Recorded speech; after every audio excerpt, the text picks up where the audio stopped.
Date with a Debut is a Words and Nerds and Breathe Art podcast co-production, recorded on Awabakal Country, and I pay my respects to all elders past and present and extend that to any First Nations people tuning in.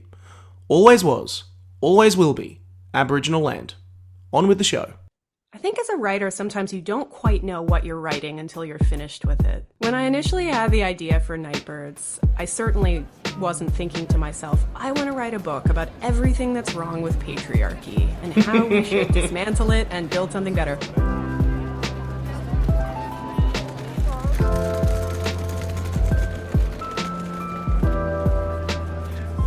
Hello, I'm Nick Wasiliev, former host of Tell Me What to Read, author of When Men Cry, and I'm continuing my mini-series with Words and Nerds, shining a light on debut novelists and their journey to publication. If you're looking for a new book to devour, this is the place to be. You're looking for writing inspiration, this is the place to be. This is Date with a Debut, because nothing hits you like a first impression. And for our next episode in this series, I'm joined by Kate J. Armstrong, former high school teacher, non-fiction book editor, originally from Virginia over stateside. She's the host of many podcasts, including the Explore S podcast. And we're going to talk about her novel, Nightbirds, which we'll be discussing today, published by Allen and Unwin. I haven't dived into the world of YA yet on this podcast, so I'm keen as a bean for this chat. Kate, welcome. Thank you so much, Nick. I'm very excited that your first YA on the show is little old me and my book about magical girls, and I'm thrilled to be here.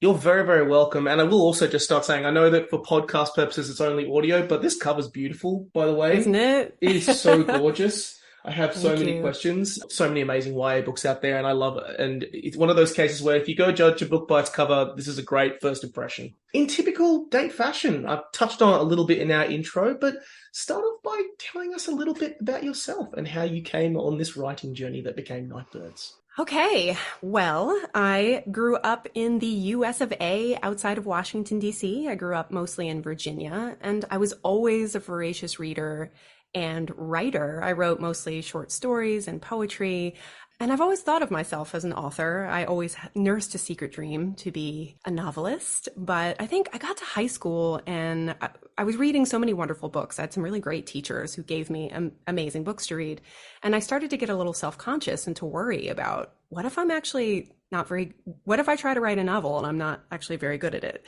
This insecurity got more intense when I went to college, and I was a lit major, writing and literature. And so again, was reading lots of great books. And I think I just got all tangled up with my perfectionism, and I was worried that I wasn't going to be good enough to write the book that was in my head. So it wasn't until I left college, a couple of teachers of mine convinced me not to go to grad school and instead to go traveling, which was a great piece of advice, I have to say.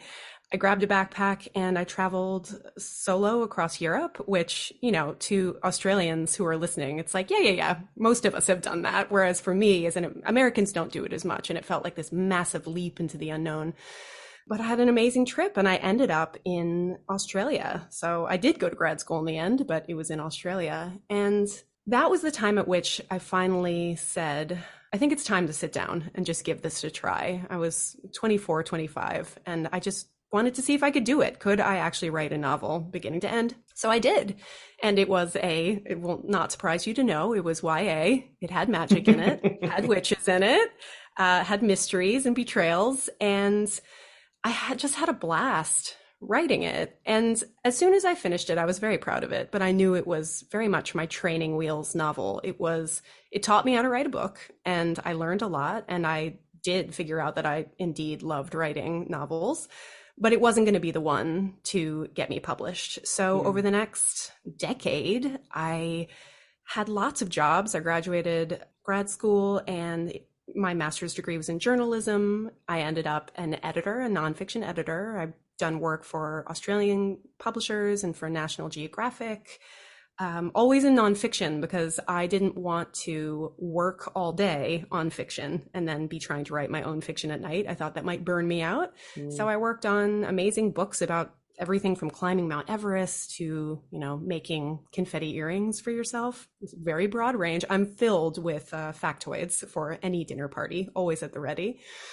And I worked as a high school teacher for several years, an English and creative writing teacher. And I was feeling very inspired to write, but I was exhausted too. It was hard to write around the margins, but throughout all those years I was writing. So I think I wrote another 3 novels during that time.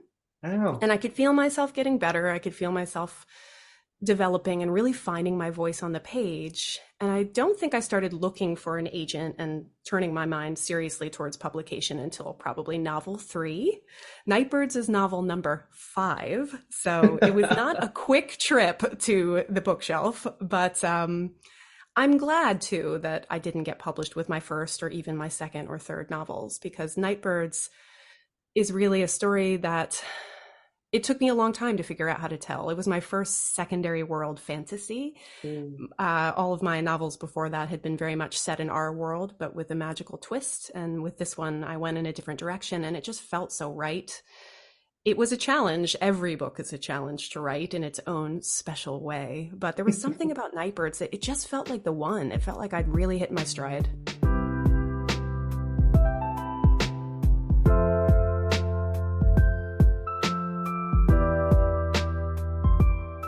Tell us about your 5th book that you finally got to, Nightbirds. What is the pitch? Okay. So Nightbirds is a 1920s tinted fantasy. So you have a world where there is a prohibition, but it's not on booze, it's on magic. And in this world, there's a group of girls called Nightbirds who can gift you their rare type of magic with a kiss, which they will do for a price. But first you have to find them, and their identities are their city's best kept secret. Their faces are hidden behind masks, and they are guarded by the city's great houses. So the idea with the Nightbirds is that they will, for a couple of years, they will gift their magic to members of these great houses in return for protection from the many, many people, including the church, who would wish them ill if they were discovered. And at the end of all of that, they will marry into one of these great houses and pass their magic on to the next generation. But these particular girls, when a political conspiracy threatens to unmask them and they have to go on the run, they start to realize that there was a lot about their magic that has been hidden from them. And they start to wonder if the Nightbird system is actually a gilded cage rather than protection. There's a lot in this book. There's a lot to unpack. And I feel like I just kind of want to dive into it straight away before I want to talk about this world you've created and these characters you've created. But the themes in this book. This is a book about sisterhood, about feminism, about politics, and also a book about breaking down patriarchal systems, which I love. The allegories are bubbling just beneath the surface of this world, but I love that because... Thank you for noticing. I love it because I also think that right now we live in a time that I don't think deserves subtlety. And we need art and storytelling that looks us directly in the eye unflinchingly and tells us to fix these problems. And I imagine book number 5 in terms of your journey, but you would have been, I just want to know the space that you were in when you were incorporating all of this into your story, because I imagine it would have been just such an interesting place with all the stuff that you had to say. Yes. You know, it's funny because sometimes you don't, I think as a writer, sometimes you don't quite know what you're writing until you're finished with it. So when I initially had the idea for Nightbirds, I certainly wasn't thinking to myself, I want to write a book about everything that's wrong with patriarchy and how we should dismantle it and build something better. I had the idea for Nightbirds when I was hiking up a mountain in Montana. A very unlikely place to come up with Nightbirds, but I just had this image bloom in my head of a girl in an opulent room. She was wearing a mask and she was kissing someone who had paid for the privilege. And I knew that he was there to take something from her, some kind of magic, something coveted and illegal, something precious. But I also had the feeling that she was claiming power in that exchange as well. I was interested in how the system in which this girl was operating, it was clear to me that it was either protective and empowering or exploitative, depending on which way you turned, which way you turned the situation to the light. And I was really interested to find out that girl's story, what she was doing there, what she was gifting and what she was taking. So from there, I actually started writing Nightbirds in earnest the same year that I started my history podcast, The Exploress, which is about time traveling through history to find out what life was like for women of the past. And I was reading so many stories about the many hurdles and frustrations that women throughout time have experienced in many different cultures, times, and places. And I found myself particularly fascinated by stories of courtesans, because I think it is a job that historically has given women a lot of power and influence. Sometimes in certain situations, you had the ancient Greek hetairai. They were women who had the ears of politicians and statesmen and philosophers. They had more freedom, more money, more independence than any other woman in the ancient classical world.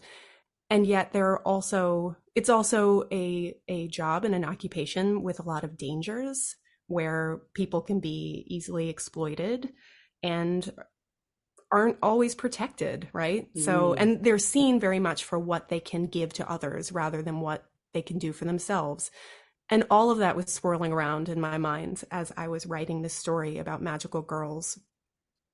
And I was thinking a lot about my own experiences as a teenager, the frustrations I experienced of being judged based on how I looked and how I made other people feel, being talked down to, being belittled, being told to smile more and be pleasant, and that it was essentially, it's implied, I think, still for especially young women, that they should be making other people feel comfortable and that they have to smile and, that they have to put other people's needs before their own. I think there are just so many frustrations that I have experienced that ended up in the book. In chapter 1, all 3 of our protagonists have an experience with a privileged, rude man. Yes. that I or one of my friends have had exactly that same experience.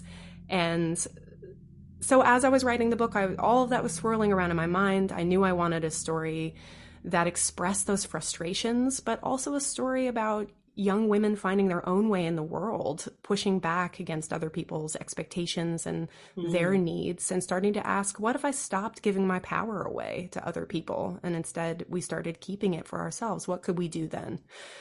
Just also your dichotomy of it.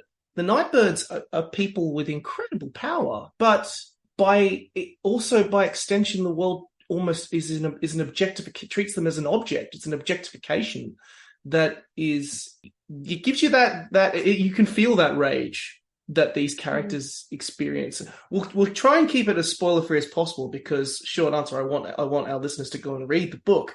But the 3 Nightbirds that you start, the 3 Nightbirds, I'm going to butcher the names here, but I'll try my best. Matilde, Aisa, and Saya. Have I got it right in terms of pronunciation? But you tried, and I appreciate that. Yeah.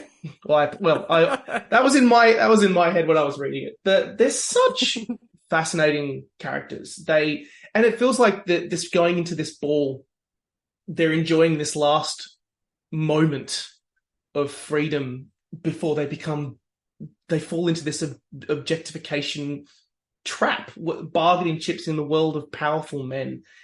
How the hell did these characters come to you?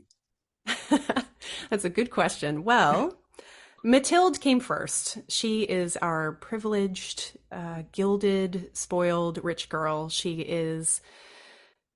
I think she came to me first because she has bought into the Nightbird system hook, line, and sinker. She is a legacy Nightbird, so a Nightbird's magic passes through the blood from woman to woman through bloodlines.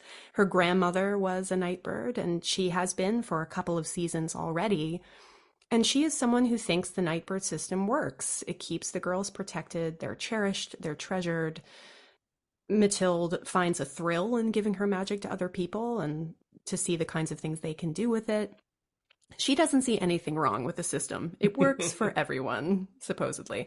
The one thing she has a bone to pick over is there is this pressure that at a certain point, a Nightbird will marry a suitor from the great houses. And while she does have some role in choosing who that will be, he's not choosing her, Mathilde de Natris. He's choosing the goldfinch or her nightbird persona. So they're essentially Yes. paying for the privilege of buying her. She has some problems with that. And a lot of her, what kicks off the action for her in the beginning of the novel is her pushing back against that expectation and wanting to maintain her own freedom and live on her own terms. So she came to me first. Her voice was always very clear to me. And I knew that in choosing the other Nightbirds, I wanted girls who were going to be coming at the system from very different points of view. People who would challenge her and really make her question everything she thinks she knows. So next came Sayer. She is our tough girl from the wrong side of the canals, essentially. So she had a mother who was a nightbird who fell from grace. She broke the rules of the system and was punished for it. So Sayer has grown up in the same city as Mathilde, but she's had such a different upbringing in a gritty part of town. She's friends with, gang bosses and street urchins, and she's working for a living. But her mother has passed away, and she finds herself having to make a choice. Do I join the Nightbird system as my mother really wanted me to, or do I try to just make ends meet as best I can? So she decides to enter the Nightbird system, but she is someone who has feet in two worlds, and she has a lot of anger towards the system that she thinks betrayed her mother. The system that's supposed to protect these girls didn't protect her mother. So she comes into the system not wanting to make friends with Mathilde or anyone, wanting to pick these people's pockets for all they're worth and then get out and take her money with her. So she and Mathilde are often butting heads, and I loved that. I wanted a group of girls who start out the story. They are not friends. They have very little in common. But as the story unfolds, you see them really find the sisterhood that the Nightbird system promises. So our third Nightbird is Asa. And look, that is a name that on the page, who knows how to pronounce it? Her name is really a choose your own adventure, but in my head, it's Asa. She comes from the Ilish Isles. So in my head, the Ilish Isles are kind of like an even smaller and more rural version of Ireland. So we've got this teeny windswept island on the far side of the Udayan Republic, and she is just such a fish out of water. She's the newest Nightbird. She barely speaks the Simpton language. She feels totally overwhelmed by all of this newness, and she has a real sense of guilt about her magic. So she was brought up by parents who were avid churchgoers, and the official church of Judea preaches that magic is not just illegal. One of the reasons it's illegal is because magic is, what am I trying to say? Blasphemous. Yes. Its magic is holy. So magic itself is holy, right? And it's something that isn't meant to be touched by human hands. And those who use magic are actually corrupting it, and it corrupts them. These are the beliefs that she was brought up with. And so she has this real sense of guilt and concern about what is this magic going to do to me, and what happens if I give it to other people? Am I corrupting their souls? So that's something that Mathilde and Sarah don't think about at all, but Asa brings that to the table and forces them all to grapple with the morality of their magic. So these are three girls who are very different, who push and challenge each other. But I love a story where you've got people who can barely be in the same room together, really, without getting into an argument. And then as the story goes on, you see these connections grow, and they really become sisters. They find family and support and power in each other. I wanted a story not about girls competing, but about the strength of female friendship and what happens, the kind of strength you can claim through friendship and found family. And the fact that you've picked these girls, I could tell you've really put where they're coming from. Each one comes from a different perspective on this, not just on this system, but their own backgrounds and where they come from. I love the way that intertwines in that relationship, and the way that the different backgrounds often affect how they react in certain situations in certain ways. I honestly could talk to you about these characters and also how they grapple with all of the stuff that goes on as the story unfolds, for lack of spoilers. But I also want to ask a little bit about this world that you have crafted and created, because of course, there is the political intrigue and examinations of patriarchal systems, but also what I love that you've done is you've walked a tightrope. It isn't done in the sacrifice. There's a good story at the core of it that allows these themes to come out so well. This wider world that you created is really vividly brought to life here. The magic, the word I kind of felt and described was just, it was full, it was lush, it was filled with color on the page. And how was it like just imagining, first of all, this wider world on the page? Because it feels like you had a lot of fun. You had a lot of fun writing this Oh, world. I surely did. I surely did. I love world building in my reading, and so it's always just the highest compliment to hear someone say that they loved my world and it felt rich and immersive, because that is what I wanted. I want readers to really fall into the world of the Nightbirds and not want to leave. That's how I felt writing it. Mm. So in crafting this world, I started with the girls, I started with the Nightbird system, and I really built out from there. So a couple of months after I had the initial idea for Nightbirds, I went to a show in New York City called Sleep No More. And it's this amazing piece of immersive theater. Everyone's wearing masks, no one can talk, and there isn't a stage and players and an audience. It's all happening in one building. You're walking from room to room, you're touching things, and the actors are essentially doing their thing around you. They're interacting with the audience. So I was having a great time. And at the end of the night, you essentially are let out into this, what feels exactly like, I imagine, a 1920s speakeasy would feel like. You've got a jazz musician, you've got absinthe cocktails, you've got people in full period dress. It's just fantastic and enchanting. And I was standing there drinking my cocktail, thinking about my magical girl. And I thought, what if there was a prohibition on magic in the world in which she is giving these kisses, this magic away? What does that look like? What kinds of magic are there in this world? And what does it look like on the ground, legally, socially? What does this world feel like? So I really started to think more about the 1920s as inspiration, and specifically America's prohibition. And so when I was drafting the book, I'd say I got probably 20,000 words in, and I had to stop and do some research, because I felt like I just need to understand how the church, the government, the whole political system works together, and also what this law looks like on the ground. So I started watching documentaries about prohibition, and it really opened up this whole new world of possibilities and helped me build the framework for this world. So I took tons of notes about what was prohibition like, how did it impact people from the government all the way down to what was it like on the ground, who was making booze, what happened if you got caught, what were the ins and outs, what were all of the ripple effects this had. And then I went through my notes, I scratched out the word alcohol and I replaced it with magic. And I looked through it all and said, okay, what does this look like? What am I going to take? What am I going to leave? The wonderful thing about writing fantasy and not historical fiction is I got to pick and choose what made sense for my world. And so that helped me to develop the system within the girls are living and working, but also the rest of the magical system. So in my world, there are two types of magic. There's intrinsic, which is what the Nightbirds have, that passes through the blood. And then there's alchemical. So these are potions that can be brewed up by human hands, by people who know what they're doing to make medicines and salves. It's all stuff that comes from the earth. So the two types of magic are related, but they express themselves very differently. And that allowed me to play with this idea of illicit cocktails and magical speakeasies and all sorts. I had the best time in the world coming up with all of the illegal concoctions someone might keep hidden in, a false bottom boat or in the side of their boot. So you have a lot of parallels there to 1920s prohibition with this added element of girls who have intrinsic magic that is related but different. So yeah, I think thinking about history, I'm always turning to history for inspiration. I pulled from the Renaissance, I pulled from the 1920s.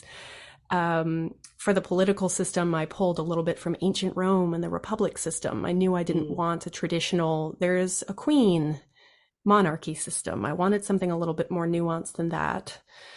So I pulled from a lot of different places and then asked myself, I want this to be a world that is enchanting, that people want to spend time in, but also one that feels a little bit dangerous and gritty. When I was a high school teacher, I used to teach The Great Gatsby. And one of the things I loved about teaching that book was there is so much glamour in it, but there's always this feeling that if you peeked behind the glittery curtain, there's what's back there, Yes, what's back there? What's back there in the shadows? And I wanted this book in a small way to be an answer to that question. What is back there? What happens when you make a commodity like magic illegal, not just to the girls who have it, but to people on the ground? It let me also talk about a world where we see a lot of privileged people who, when they break the law, they get a slap on the wrist, and people with less privilege are often the ones who are the most exposed and who are punished the most severely for breaking the law. Yeah, I just kept adding on and thinking about what are all the little details that are going to make this world feel real to my readers. There are a lot of secret clubs because I love a secret club. There are gangster dens, there are opulent parties. It's all in there. I love how you've grounded this world in real history. And I think Margaret Atwood has an amazing quote when she was talking about writing The Handmaid's Tale and her story of creating that book. And people saying to her, well, you certainly have an evil imagination. You made up all of these horrific, terrible things. And her response is, I didn't make them up. It brings all of the other themes and topics that we've mentioned earlier home because it feels real. It's grounded in actual history, which I love that this was the creative process that you went down.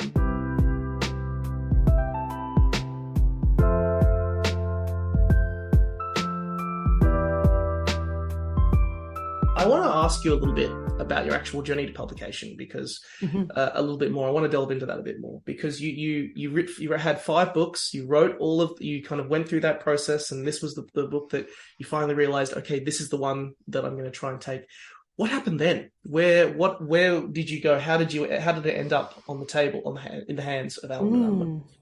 Okay, well, so I got my lovely agent, Josh Adams, with book number 4, which was a very different book to Nightbirds, but I had spent a long time on it, was very passionate about it, and we sent it out to editors. I had this impression that once you get an agent, you're in. It means all your books are being published. Right. Yes. You're laughing and looking at me sorry. Oh, honey. I'm sorry.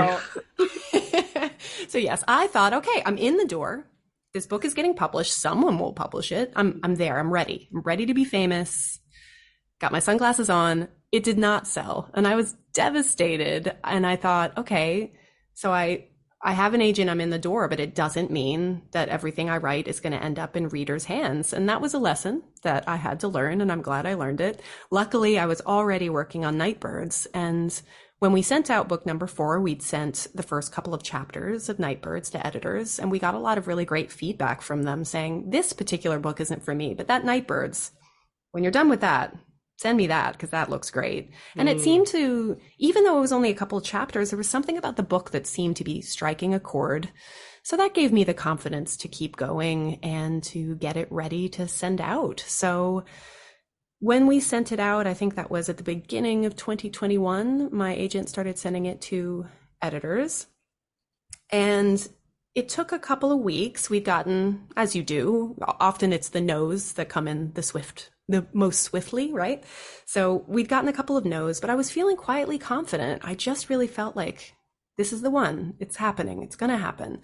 I just need someone to fall in love with it. And as an editor myself, I have always just cherished the connections over books that I have made with authors. And something I was really looking forward to was finding an editor who understood what I was trying to do and who wanted to help me do it to its to make it its shiniest, to make it its best, someone who would really push me. Editors are magical creatures. Yes, they are. Right? Yes. When you find one who really gets your writing and gets your story and gets you, it's such an incredibly, it's just, there's nothing better. So I was very lucky in that living in Australia with American publishing, there's always that funny time difference where their afternoon, evening is our morning. And so I woke up in the morning, took the dog for a walk, and just had this feeling like I should check my email. I opened my email. There's just a stream of panicked emails from my agent saying, please, and he had started texting me, please check your email. And I opened this email and I had an offer from my incredible editor at Penguin, Stacey Barney, and she just fell in love with the book and wanted it just had such beautiful things to say about it. And she did what's called a preempt. So essentially that's when an editor loves a book so much that they slap a deal down fast, hoping to knock out the competition because they don't want anyone else to have the book. They want it, and they want it now. Mm-hmm. So it all happened really quickly, and I jumped on the phone with Stacy and we had a chat to see if we were a good match, and I could just tell right away she was the right editor for me, and she loved the book and had a vision for how to make it its best self. And I hung up the phone just buzzing and sweaty and excited, nervous. And within the course of 24 hours, we had a deal. So then, yeah, it was about 2 years, I think, from deal to publication, and lots of back and forth. I think I got like a 12-page editorial letter from Stacy, which was overwhelming, but just incredible. It set my brain on fire and helped me make Nightbirds into what it is now. So it's been an incredible journey, and I've just loved working with an editor who gets me and a team who are excited about the kind of work I want to do. You've kind of already answered my next question, because I always like to try and encourage, first-time writers who are listening to this podcast to invest the time in an editor, because the editor is the person who is effectively your first reader. They are your barracker. They are the person who is in your corner in terms of trying to trim the fat, be prepared to tell you to kill your darlings, be the honest person that you connect with. And I've, my own writing experience, I didn't really actually come to think my book was complete until the editor showed up. At the previous time, it was just a splodge on a page, and I was like, I don't know where this is going to go. But I imagine it would have been particularly unique for you because you come from that editorial background. Did that make it easier? Did that make it harder because you kind of were like, well, I trust my own instincts and my feelings and how to edit this? Or was it just the same experience that you would have had when you were dealing with nonfiction authors? My answer is yes and no. I did think that being an editor for so long would prepare me. I think it prepared me as an author, it felt like I climbed over to the other side of the desk, but I knew what it was like to be an editor. I know how hard the work is. I know how taxing it can be. I know what editors are expected to do, and I really respect it and value it. So I think it helped me all along the way to make sure that my team knew how much I saw them and appreciated the hard work that was going into my book. But I also think there were tons of things as an author I wasn't prepared for. I don't know I was fully prepared for a 12-page editorial letter. That took a few days to work through my feelings. I had all the feelings about that.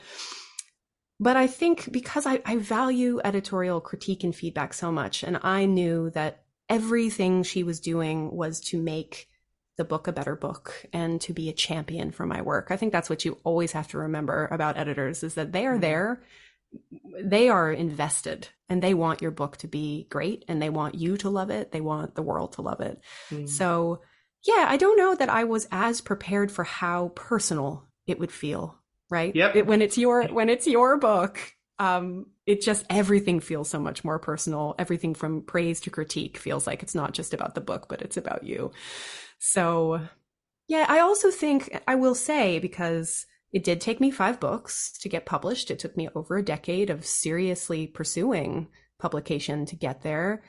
And a part of me is glad it took that long, because it taught me how to take critique, the importance of critique in sharing your work with editors, but also trusted friends and fellow writers, and how to take that feedback on and use it to make your writing better. So in that way, I think I was prepared. I just wasn't prepared for how personal it was all going to feel. What is next for you? Nightbirds sequel is next. Yes, it is. I'm waist deep in revisions for Firebirds, it's called. And I'm so excited to get to stay in this world and continue their journey. I'm so excited for readers to find out what happens to the Nightbirds and the kind of incredible feats they are able to perform, and just everything that's coming for them. I'm thrilled that I get to do 2 books in this world. So yeah, that's what I'm working on now.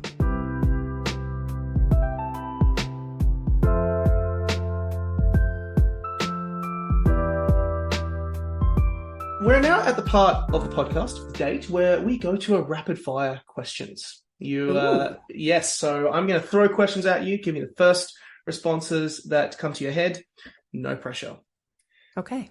What's your favorite book that you've read in the last 12 months? This is going to be hard. I'm going to say The Isles of the Gods by Amy Kaufman. Oh, she's great. She is. It hasn't come out yet. It's coming out in a couple of weeks, so I was lucky. I got to read it early, but it's amazing. I had the pleasure of chatting with her so many times. She is just unbelievable. Like, I see personal author aspirations and goals, and I see Amy. She's just so good. She is delightful. She's a good friend and mentor, and she and I actually have a podcast called Pub Dates that for the last year, we're essentially taking readers behind the scenes on the publication of The Isles of the Gods and Nightbirds. So if you do pick up Nightbirds, you might want to go and get a peek behind the curtain. Listeners, we'll include a link to that in the description, so you can go and check that out. Do you have a favorite word? Akimbo. Oh, that's a great word. Yes. I try to work it into every single novel. Just the because why not? Yeah, that's great. I love that. Where's your favorite place to read? In bed, on the couch, or out the back in the shade on a sunny afternoon? Out the back for sure. I love being outside as much as I can. Favorite trope?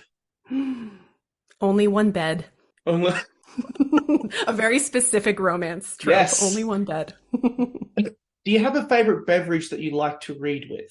Well, I prefer a cocktail. It depends on the time of day, I suppose. I love to read with a cocktail if it's in the evening, and I love to read with a coffee if it's the morning. What's the best debut that you have ever read? Ever? Ever. So I'm talking like contemporary, or it could be a classic. What is the best debut book that you've ever read?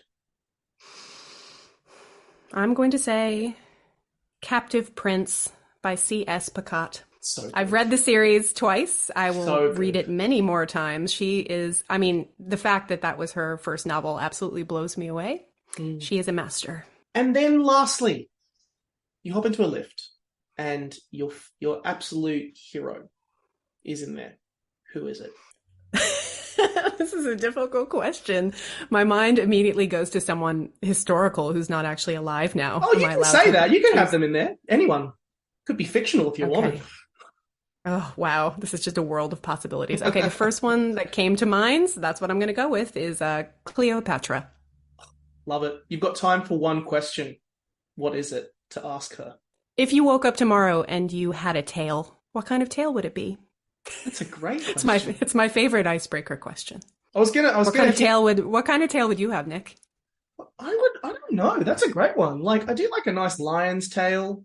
Like, it's like, I don't know, there's something about the lion's tail that just feels balanced and calm and part of who I am and relaxed. But there's so many great tails that you can work with, because there's a monkey's tail that enables you to like hang from a tree. Suddenly you've got me thinking about it now. I would have asked Cleopatra what floor you're going to. I could honestly chat to you all day, but I am aware that you are incredibly busy. You've got much to work on. You've got a sequel to write. So I'll simply finish by saying to all of our listeners, go and get Nightbirds. It's published by Alan Unwin. And if you like the show, drop words in as a review. Let us know what you think and who you'd like to hear from next. Kate, it has been an absolute pleasure. Thank you so much for coming on. Thank you. It's been a delight.